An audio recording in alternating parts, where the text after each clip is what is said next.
talk about change. Okay, I've got a few questions for you all. So raise your hands if these apply to you, and you can raise your hand for more than one of these questions. So first off, who loves change? Right, we have some. Okay. Who here dreads change? I recently learned I do. I said you can do it for more than one. Who here fears change? Who is a bit anxious about change, but trusts and looks forward to it anyways? Okay, my hands might have gone up for some of the other ones as well. Change and trust, they are two perfect partners.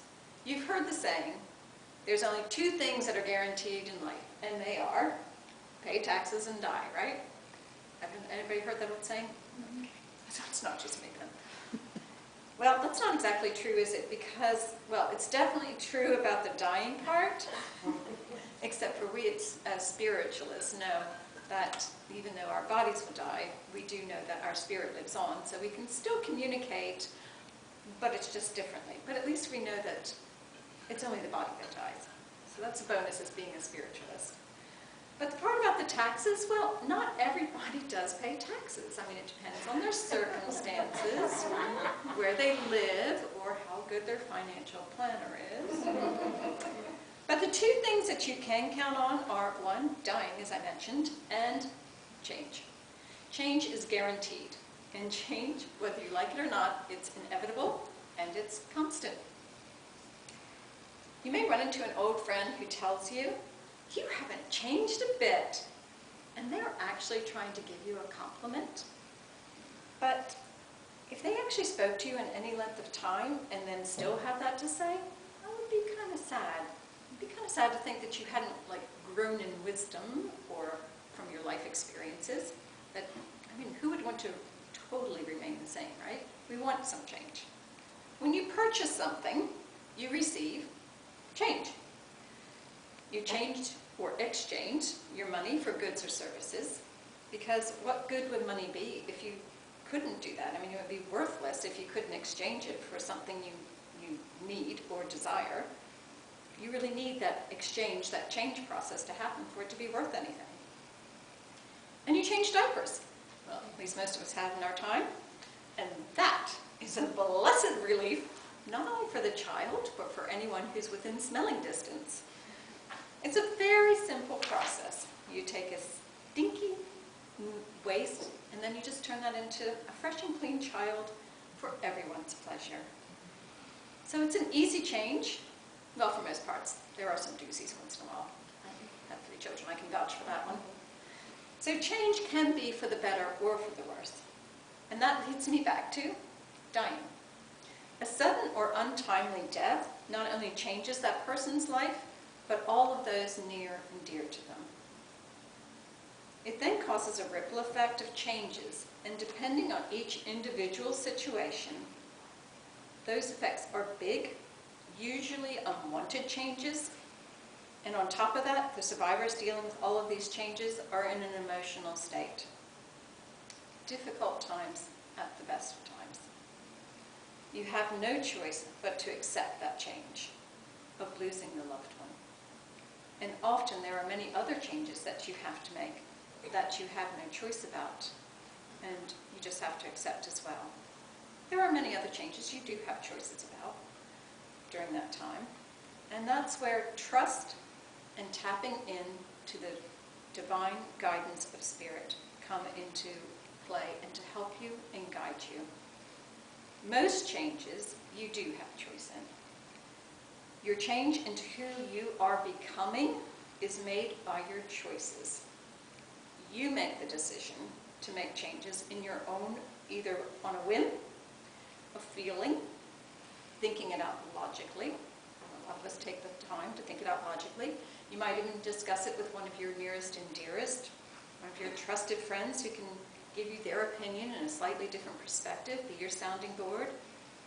You may just flip a coin because you've given up, or you might just kind of give up and give your decisions over to someone else and let them decide who or what you're becoming. But when you make that choice to give it up to someone else, that actually is your decision, your choice. In choosing your best path for change, be they little or especially the big questions and decisions, you can do it for yourself by connecting with Spirit, your higher self, and get that Spirit divine guidance. They always have your best interest at heart. They can see the bigger picture for what it is that you want and what is best for you. They can see this, whereas we're seeing this. But now a little bit of caution to that, because those choices, the ones that spirits are guiding you to, might not always be the easiest of choices. And who doesn't like easy? It's not that they want to make your life difficult, but we all know that sometimes that school of hard knocks, which I still haven't graduated from yet, is an excellent, excellent teacher. We all came to this earth plan, or this earth plane, to learn lessons. That's why we're here, and to better ourselves. And this isn't done by sitting on the sofa, watching TV, and eating bonbons, although I have to say, I do enjoy a few good bonbons here and there, especially C's Candy Dark Chocolate Nuts and Cheese. But there's another choice. How many bonbons or other unhealthy food do we continually choose to eat, knowing darn well they aren't good for our overall health and well-being? Moderation, yes. But being mindful of your health is the harder, yet better choice. We all love to feel good, and we love to feel full of vitality. So, why do we overeat and indulge in those pleasure foods a little too often? I'm guilty of the same, so I am not pointing any fingers that are not reflecting back on me. That willpower and chocolate cake, they just don't belong in the same sense in my world. We all know how sluggish it can make you feel by making these wrong health choices, and they cause many chronic health issues, including diabetes, heart disease, and other things. Yet, in that instantaneous choice, when offered something tasty, it still can be kind of hard not to accept that and to resist it, but always remembering that choice equals change. Then there's the choice of sleep. Again, this is for our overall health and mental well-being. According to the CDC, as if we haven't heard enough from them lately, 1 in 3 Americans, adults, do not get enough sleep. It's the US and Japan that are the 2 most sleep-deprived nations in the world. When we are sleep-deprived, our bodies become more aroused through the enhanced sympathetic nervous system. That's otherwise known as your fight or flight. So you're more quick to jump at things. There's a greater propensity for increased blood pressure and possible risk of coronary heart disease. Our endocrine system releases more cortisol. It's a stress hormone. It causes all of these things to happen. Whether we decide to stay up a bit late just to watch that something on TV, or to do that one more thing, which, guilty, or for whatever reason we decide to stay up later, it's still our choice what we're giving up and what we're gaining. So it's a choice that we have control over. Again, choice equals change. And you can think, well, I like what I eat. And I'm okay with the fact that I don't really get that much sleep. And I don't exercise. But you know what? I'm actually happy with what I'm doing. Well, I'm happy with my life as it is. I'm enjoying it, and well, I don't want to change. And that is your choice. But funny old thing, or not so funny old thing, your health changes and declines instead of you choosing to make the better choices for yourself. Change does happen in relation to the choices that we make. Change can be hard at times, but the benefit for the future, and even for the very near future, can be so rewarding. Again, if you connect with Spirit and you ask for guidance on what changes to make and how to best make those changes, you will be amazed at how Spirit can help you. Take that time to sit in meditation and then pull out your paper and pen and ask Spirit to help you in devising that health plan for you, for your direction of life.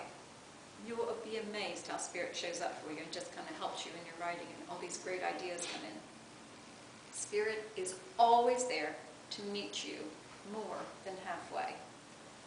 But you still have to do your part. You may also find that once you engage with Spirit, trusting, and that's a key word there, you will see information pop up that is useful in the areas you're asking for help with. And I'm not just talking about Google and how it listens. And suddenly, on your Google and your Facebook page and whatever, all of a sudden you'll be getting notices about what you recently talked about. And at times that can kind of be a little bit helpful, but I have to say, I still find it incredibly creepy. That's me. Information can come to you in many other forms as well, but it can come up in like conversations with friends, or just signs that you notice, or things that are pointed out to you. You'll notice them. Another daily choice you make is who you spend your time with, and how you spend your time. Are you spending time with negative people? Ones that drain you? Or perhaps you catch yourself talking about negative things or speaking unkindly. You do have control over all of that and the company you keep. You have the power, the choice to change all of that. It is not your place to change them, only to change yourself. The choices are exactly that, theirs. Live and let be. You may, or may not, cause change in their lives by them witnessing the changes in you. You might be that inspiration that causes them to want to change. That may or may not happen, but that's not your call. It should not be your intention either to change just to try and make other people to change, and certainly not to change in order to be what someone else wants you to be.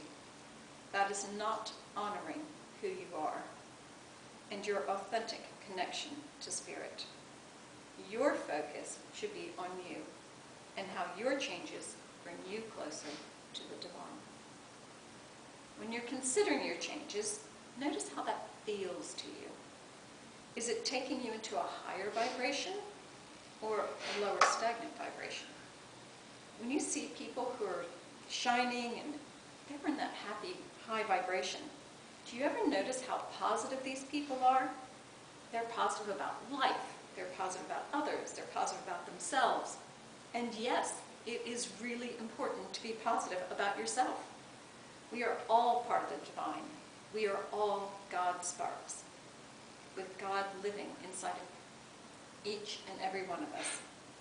As the Native American parable goes, we all have a dark and a light space within us. The one that grows is the one you feed. Which one are you choosing to feed? What choices are you making? Do you want to change the way you speak to yourself into a more loving and kind way? Many of us are far too hard on ourselves, forgetting that we are dimming the spirit within us by speaking to ourselves unkindly. Remember, when you are speaking harsh to yourself, you are also speaking harshly to Spirit. And that's a real good one to remember, because I know a lot of us have a tendency to think of how we could have done this better and that better. Change sometimes can be like a no-brainer. When you're around uplifting people, or you see a happy movie, or you witness some kind of kindness, your mood just automatically lifts. It just lifts, and you're feeling better within yourself. Your true self wants to be happy. It feels good. So the big question is, why don't we choose to make that changes to be that type of person and surround ourselves with these type of people? It is a good question. Sometimes it seems difficult to walk away from the habit of being around certain people, and it can be challenging to break your negative habits. We've all tried to change our habits. But some habits are definitely worth trying to change. Your life and the enjoyment of your life depends on it. But again, the choice is yours. Look at your philosophy of life. Do you believe that life has to be hard all the time, that we were put here as machines to just accomplish and make money? Or is your philosophy that we are all part of God, that we all have our various gifts that we need to order and grow and enjoy? and enjoy the goodness of this beautiful, beautiful earth we have and all the abundant gifts that this beautiful earth gives us. Appreciation and gratitude versus a philosophy of lack and burdens. In Reverend Marilyn Autry's book, The River of Life, you'll find more information about all of this in the law of choice, the law of attraction, and the law of allowing. I like to emphasize the law of choice, as Reverend Autry explains on page 65. The law of choice can be termed the engine of our evolutionary process. By your choices, you create the cause and effect in your life, and also bring the law of attraction and law of allowing into play. Responsible choices take into account the consequences you must face on that choice. She quotes Gary Zukav in his book, The Seed of the Soul. Temptation is the gracious way of introducing the soul to its own power. Right choices bring about right results. And I'll try and remember that the next time I have a piece of chocolate cake in front of me, to remember it's a gracious way of trying to remind me of my power. Reverend Autry further states, as you investigate the evolutionary process of your life, it requires you examine your soul and its growth. When you seek growth of your soul, you are able to attune to the higher vibrations within, and as a result, you become more intuitive. And that's spiritual evolution.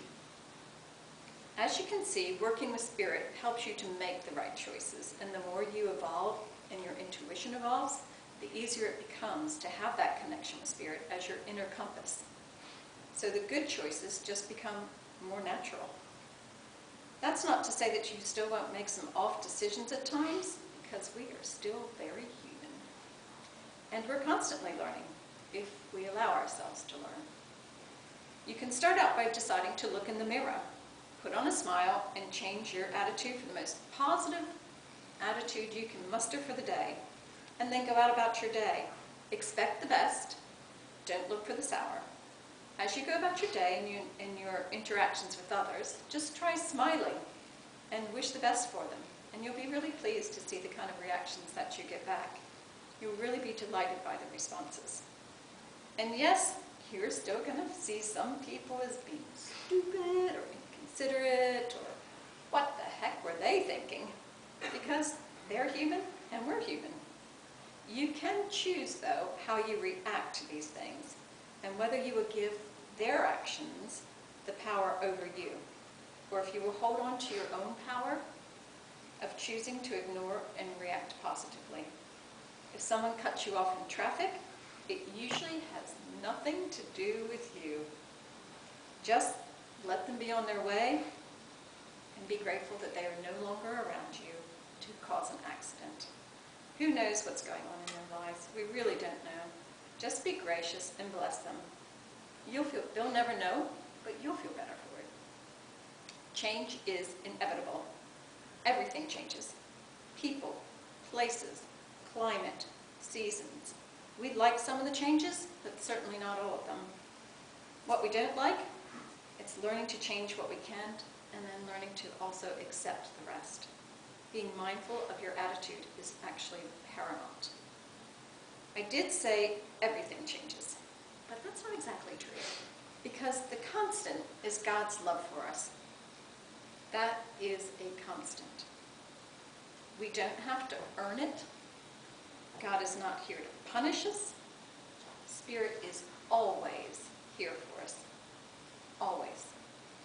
The more we connect with our spiritual awareness, our awareness of spirit being with us and loving through us, the happier, more content we will be. Prayers are for talking to God. Make time to pray. And very importantly, meditate, because meditation is our time to listen to God. And that is one of the best choices you can make. It will help your inner guidance in making the best choices for life. So, whichever question you raised your hand to, think about change. Welcome change and ask Spirit for guidance. There are many times you cannot see what good will come of the situation, And then a little further down the road, you look back and say, oh, I get it. I see. I had to learn that lesson in order to appreciate this situation. And maybe it's a job or a relationship that makes you disgruntled or unhappy, yet you struggle through trying to make the right choices because you think it is the right thing. As I say, you think it is the right thing. Finally, you can't take it anymore and you just let go. And you let God. And things shift. And your eyes are opened to what went on and how that struggle gave you understanding. And maybe the understanding was to love yourself enough to seek what is best for you, what makes you happy, instead of what you think you need to hold on to out of fear and uncertainty, or logically, that you know what is best. As you ask to be shown what is best for you, love yourself enough to want to be in that high vibration in life. Then trust, again, there's that word, trust, that it will be shown to you. This is basically the law of attraction. Feel into the positive way of life and the high vibration of the love of spirit.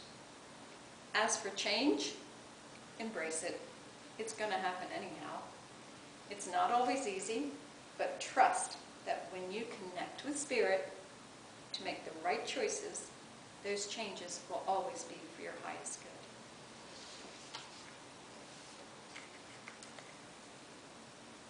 So now I will ask our usher to come